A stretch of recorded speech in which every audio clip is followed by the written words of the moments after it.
All right, Kelsey, this is Shane and Travis from SWAT Batting Cages, and we're going to go over your swings here from the other day during your team session.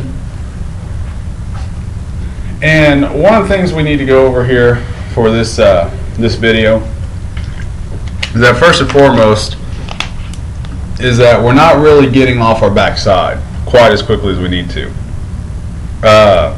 What we will see is that we think that your load is really good, and we think your attack position, which is our load and toe touch, looks really, really good. Everything looks good up to this point. And our hands start to go forward, which is good right there. The hand, a little behind the elbow on this one, but actually it's going to end up getting in front of the elbow, which is good.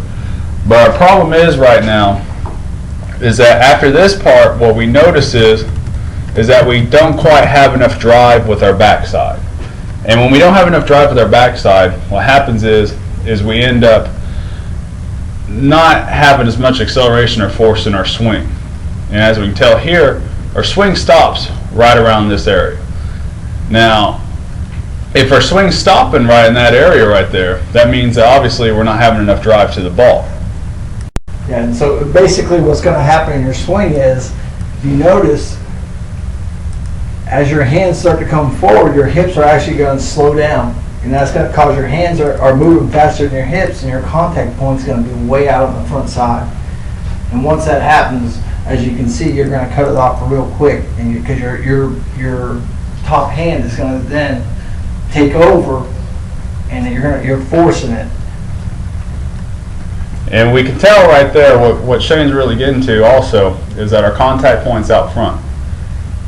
And what we see here is that when our contact point is that far out front, that essentially our hands have nowhere else to go except to roll over at that point, because our arms are pretty much fully extended. If our hands are ready to roll over at that point, we're going to cut off the force on the ball again. So basically we're giving ourselves not only enough force getting off our backside, as we can tell with our angle of our back heel right here and how our foot's on the ground, plus we're closing off our hips a little bit, but we're also going to take down our force because we're getting the ball so far out front that the only place for our hands to go at that point is just to turn over and end up flattening out. All right, Kelsey. Now what we're going to do is we're going to look at what Garrett Anderson is doing with his swing.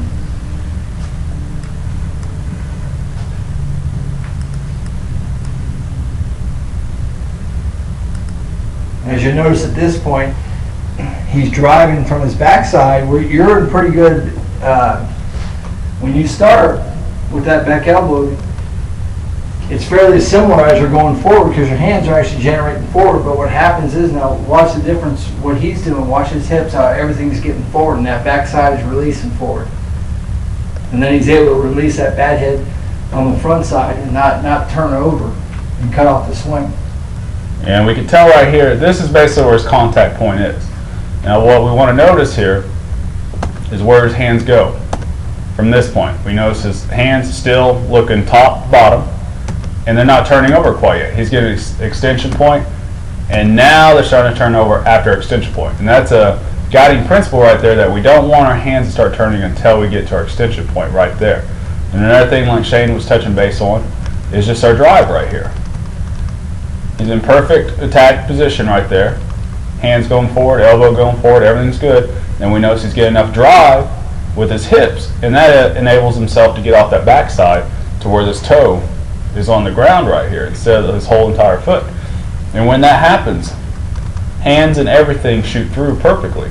And that gives him maximum amount of power to put on the ball.